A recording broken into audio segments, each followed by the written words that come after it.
बोलिए भक्तवत्सल भगवान की। तीर्थराज प्रयाग में भगवान के अत्यंत स्नेही श्री भरद्वाज ऋषि याज्ञवल्क्य ऋषि से राम जी के विषय में पूछते हैं। संत का प्रश्न भी बड़ा अनोखा होता है।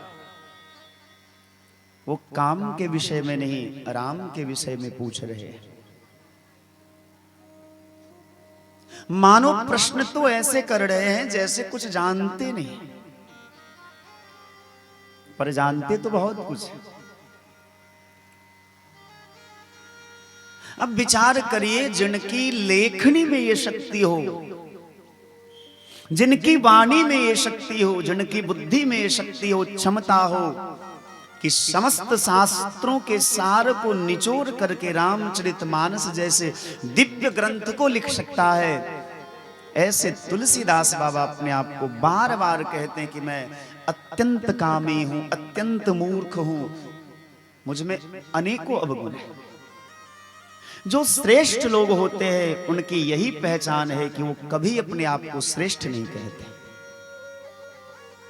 और जो ओछे होते हैं, जो छोटे लोग होते हैं, वो दिन रात अपना गुणगान गाते रहते हैं कि हम ऐसे हैं, हम ऐसे, हम ऐसे। छोटे लोगों का स्वभाव वही है। नाना पुराण निगमागम सम्मतम यद, जिस रामचरितमानस में नाना पुराण अर्थात 18 पुराण के सार शब्दों को लिखा गया, और केवल पुराण नहीं, निगमागम। निगम माने नितराम गमयति यह सह निगमः, मतलब वेद, और आगम कहते हैं शास्त्र को। वेद न पावहि पार, बरने तुलसीदास के में अतिमति मंद गवार। तुलसी बाबा कहते कि मैं बहुत बड़ा मूर्ख हूं, मेरे पास बुद्धि नहीं है, मेरी लेखनी में वो क्षमता नहीं है, मेरी वाणी में, मेरी बुद्धि में वो क्षमता नहीं कि भगवान शिव और पार्वती की कथा कह सकूं, लिख सकूं। लेकिन फिर भी ऐसी सुंदर कथा लिखे, ऐसे दिव्य कथा को गाया कि आज दुनिया के चाहे किसी प्रकार के, किसी क्षेत्र के कोई विद्वान हो, कोई कथावाचक हो, कोई महापुरुष हो, कोई वैज्ञानिक हो, जब तक मानस जी का सहारा नहीं लेते हैं तो उनका एक भी कार्य पूरा नहीं होता। कोई भागवत की कथा कह रहे हैं, लेकिन जब तक मानस की चौपाई को नहीं गाते हैं तो भागवत की कथा भी अधूरी सी लगती है। ऐसा दिव्य है यह मानस, और ऐसे दिव्य मानस में भगवान श्री सीताराम जी की पावन कथा को गाया है तुलसी बाबा ने। तीर्थराज प्रयाग के पावन तट पर श्री याज्ञवल्क्य ऋषि से भरद्वाज ऋषि ने राम के विषय में पूछा। याज्ञवल्क्य ऋषि कर्म के घाट पर बैठ करके उपदेश कर रहे हैं।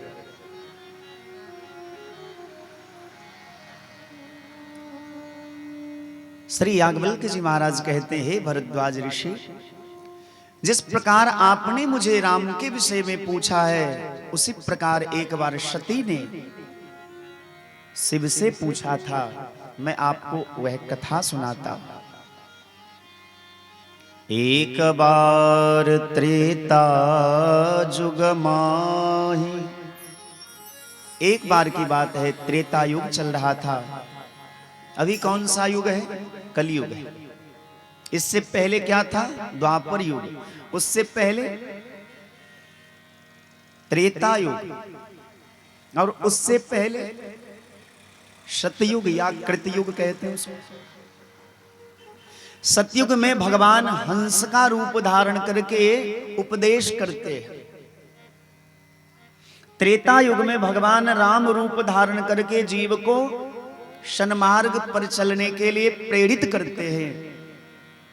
और द्वापर युग में भगवान कृष्ण के रूप में अवतार लेकर के समाज को शिक्षित करते हैं। और कलयुग में भगवान बिना अवतार लिए संत के रूप में, किसी वैष्णव के रूप में अनेक प्रकार से अवतार लेकर के समाज को सुधारने का काम करते हैं। बोलो जय सिया राम। ऐसे कलयुग में भी भगवान का अवतार होगा। समय समय पर भगवान अवतार लेते हैं। बुद्ध के रूप में आए।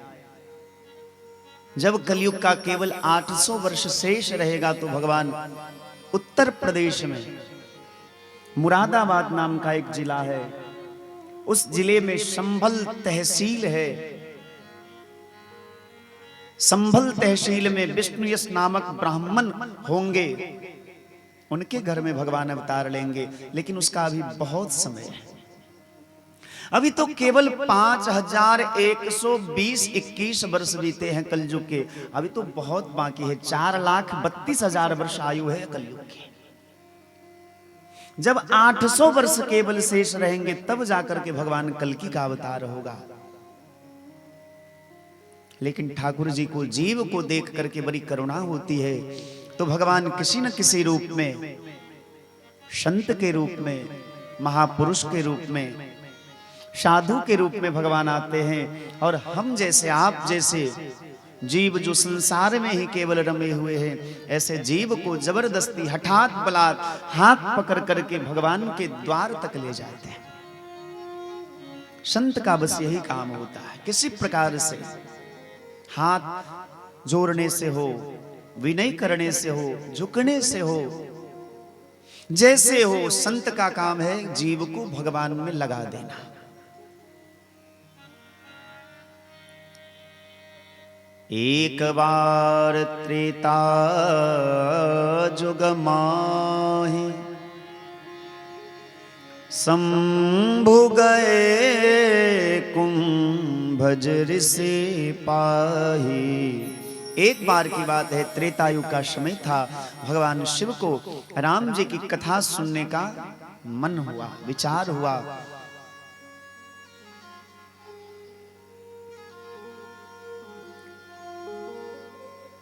कैलाश पर्वत से नीचे उतरे और दक्षिण भारत में अगस्त ऋषि का आश्रम है, वहां गए।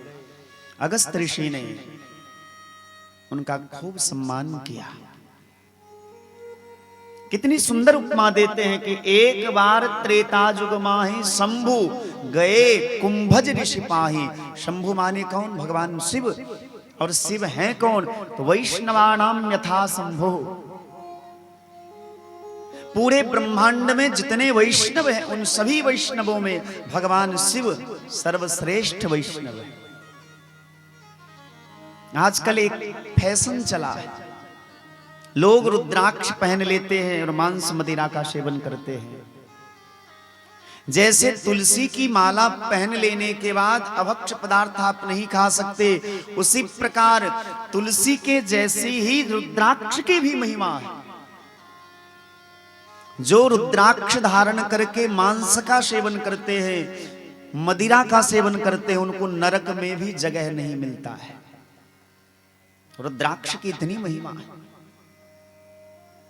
रुद्राक्ष माने साक्षात भगवान शिव। आजकल तो फैशन चला है, लोग रुद्राक्ष गले में धारण कर लेते हैं सुंदरता के लिए, दिखने के लिए। लेकिन विचार करिए, वो साक्षात भगवान शिव का विग्रह ही है, शिव का स्वरूप है रुद्राक्ष।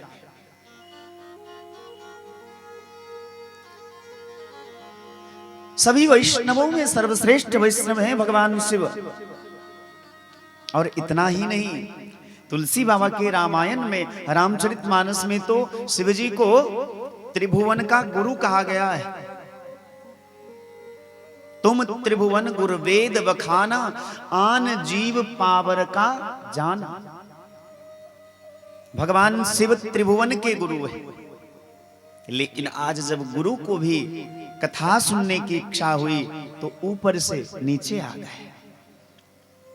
मानो संकेत यह है कि आपको यदि कुछ प्राप्त करना है तो थोड़ा ऊपर से नीचे आ जाइए। आपके जीवन में जो अनेक प्रकार के अभिमान भरे हैं, नाम का अभिमान, गांव का अभिमान, पद का अभिमान, प्रतिष्ठा का अभिमान, उन सारे अभिमानों को छोड़ करके निराभिमानी बन जाइए और निराभिमानी बन करके ऊपर से थोड़ा नीचे आ जाइए। जैसे भगवान शिव कैलाश छोड़ करके धरती पर आ गए। शंभु गए कुंभज ऋषि पाही। कुंभज माने होता है कुंभे जायते, कुंभ माने घरा, जिसका घरे से जन्म हुआ हो। ऐसे कौन है? अगस्त ऋषि, घरे से जिनका जन्म हुआ। अगस्त ऋषि के पास पहुंचे। ऋषि को बड़ी प्रसन्नता हुई कि मेरा सौभाग्य है कि जगत गुरु होकर के आज हमारे समीप राम कथा सुनने आए हैं। प्रणाम किया। आजकल तो भक्ता बड़े बड़े लोगों से प्रणाम करवाते हैं, पैर छुआते हैं। मैं भी हाथ जोड़ करके प्रार्थना करूंगा आप लोगों से, मेरा पैर छू करके प्रणाम न करिए। हम आपके बच्चे हैं, हमको बच्चा ही बन के रहने दीजिए, हमको बड़ा न बनाइए, क्योंकि छोटा बन के रहने में बड़ा फायदा होता है। बड़ा बनने के बाद कठिनाई भी बढ़ जाती है। यदि कोई पेड़ बहुत बड़ा है, आंधी तूफान आया, वो पेड़ जब गिरता है ना तो टूट जाता है, उसका अस्तित्व समाप्त हो जाता है। और छोटा सा पौधा, दुर्वादल, दूब, जो बहुत छोटा है, उस पेड़ के सामने इसकी कोई गिनती नहीं है। लेकिन जब आंधी तूफान चलता है तो वो छोटा सा दूब पृथ्वी की गोद में सो जाता है। वो उखड़ता नहीं, वो मिटता नहीं, उसका अस्तित्व समाप्त नहीं होता। और फल क्या मिलता है? जो बड़े बड़े पेड़ छाती तान करके खड़े रहते हैं वो टूट जाते हैं, गिर जाते हैं। लोग क्या करते हैं? उसे काट काट करके जला देते हैं। और जो छोटा सा दूब अपने आप को छोटा मानता है, वो घबराता नहीं, वो पृथ्वी माँ की गोद में लेट जाता है, सो जाता है। और जैसे आंधी तूफान समाप्त हुआ तो फिर से जग जाता है। हमारे जैसे, आपके जैसे कोई साधक उतार करके उसको भगवान के चरण में पहुंचा देता है। इसका अर्थ यह है कि जीवन में जितने छोटे बने रहोगे उतने बड़े पद प्राप्त होंगे। ज्ञानी नामग्र गण्यम है श्री हनुमान जी महाराज। हनुमान जी की जब महिमा गाई गई तो संतों ने कहा कि अतुलित बलधामम हेम शैलाभ देहम दनुज बन कृशानम ज्ञानी नामग्र गण्यम। सभी ज्ञानियों में सर्वश्रेष्ठ ज्ञानी है हनुमान जी महाराज। लेकिन उनकी विनम्रता तो देखिए, जब सीता जी की खोज करने के लिए गए तो मशक समान रूप कपिधरी, लंक ही चले सुमिर नर हरि। मशक माने मच्छर के जैसा छोटा हो गए। यदि जीवन में भक्ति को प्राप्त करना है तो छोटा हो जाइए। बड़े बन करके रहोगे तो भक्ति से दूर हो जाओगे। जो जितना छोटा रहता है भक्ति उसके लिए उतनी सुलभ हो जाती है। तो भगवान शिव त्रिभुवन के गुरु हैं, जगत गुरु हैं। कैलाश पर्वत से उतर करके आए अगस्त ऋषि के आश्रम में। अगस्त ऋषि ने उनका खूब सम्मान किया। कथा प्रारंभ हुई, बड़ा सुख मिला। लेकिन जब अगस्त ऋषि प्रणाम कर रहे थे भगवान शिव को तो सती के मन में मोह हो गया। पूर्वाग्रह मन में बंध गई। भला ये क्या कथा कहेंगे? जो पहले से ही हाथ पैर जोड़ रहे वो कथा क्या कहेंगे? परिणाम ये हुआ कि कथा तो बराबर हुई, भगवान शिव को बड़ा आनंद आया, लेकिन सती को मोह हो गया।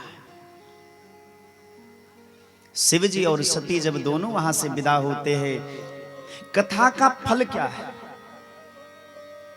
भगवान का दर्शन हो जाना, भगवान के स्वरूप का दर्शन हो जाना ही कथा का फल है। आप कथा में बैठे हैं, कथा में बैठ करके भी आपको यदि भगवान दिखाई नहीं देते हैं ना, तो इसका अर्थ यह है कि आपका मन पूरा अभी तक लगा नहीं है। कथा में बैठने के बाद तो आपको चारों तरफ भगवान ही दिखाई देने चाहिए।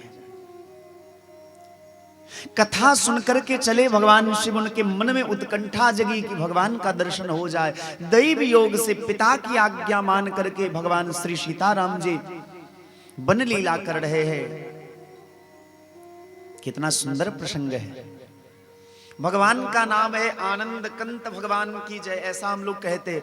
भगवान का स्वरूप है आनंद, सच्चिदानंद कहते हैं ठाकुर जी को। लेकिन भगवान की लीला तो देखिए, वन लीला जब भगवान की हो रही थी ना, तो दुष्ट रावण आया और सीता का हरण कर लिया। अब राम जी ने नाटक किया, क्या? हे खग मृग हे मधुकर श्रेणी, तुम देखी सीता मृग नैनी। भगवान लीला करने लगे। लता से, पता से, वृक्ष से, पशु से, पक्षी से, तालाब से, सबसे पूछने लगे पागल की भांति, आपने मेरी सीता को देखा है? और रो रहे थे। क्यों रो रहे थे? भगवान ने ऐसी लीला क्यों की?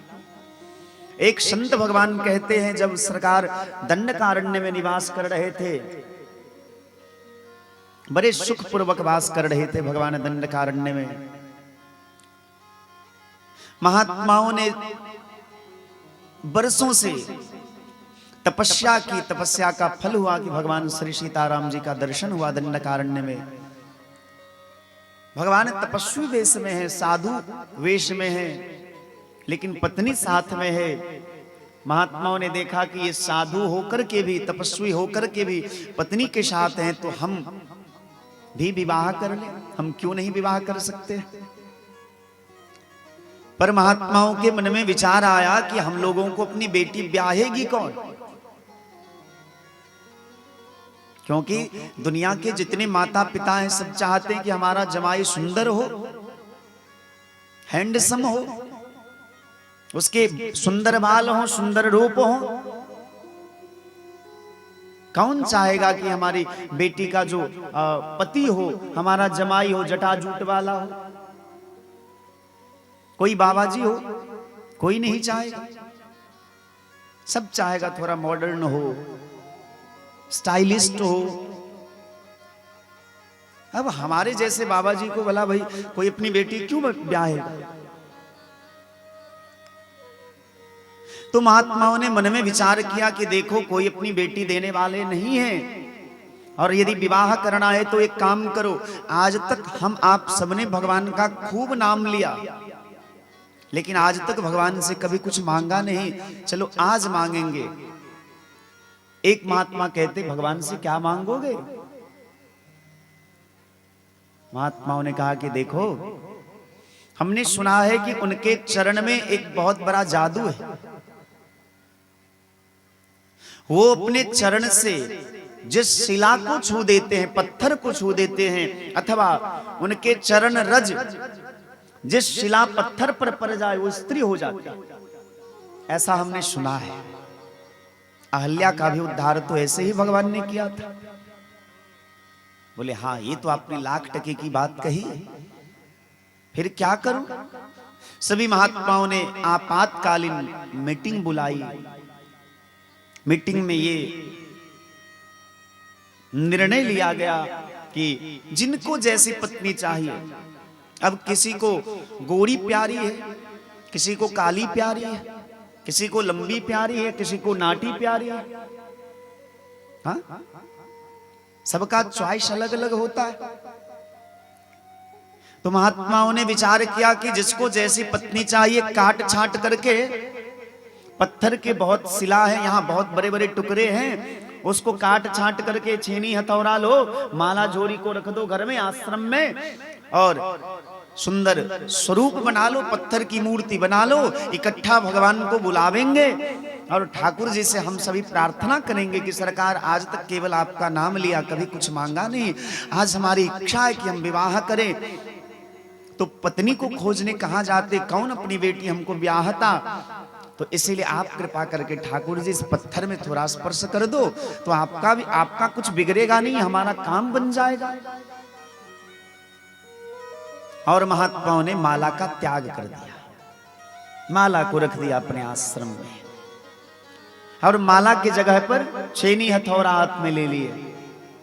खट खट की आवाज हुई, राम जी के कान में ये आवाज गई। राम जी ने लक्ष्मण से पूछा कि लक्ष्मण, दंडकारण्य वन में ये कोलाहल क्यों हो रहा है, इतनी आवाज कहां से आ रही है। लखन लाल जी ने कहा कि सरकार थोड़ी प्रतीक्षा करिए, हम पता लगा करके आपको बताते हैं। लखन लाल जी गए, देखा जंगल में एक जगह सभी महात्मा इकट्ठा होकर के छेनी हथौड़ा लेकर के पत्थर कूट रहे हैं। किसी से पूछा कि ये महात्मा माला जोड़ी, माला छोड़ करके ये पत्थर क्यों कूट रहे हैं, इनको तो माला जपना चाहिए, तो भजन करने के लिए संसार को छोड़े हैं। आए थे हरि भजन को, औटन लगे कपास। कुछ सेवकों ने कहा कि सरकार, राम जी के साथ सीता जी को देख करके महात्माओं के मन में भी विवाह करने की इच्छा हो गई।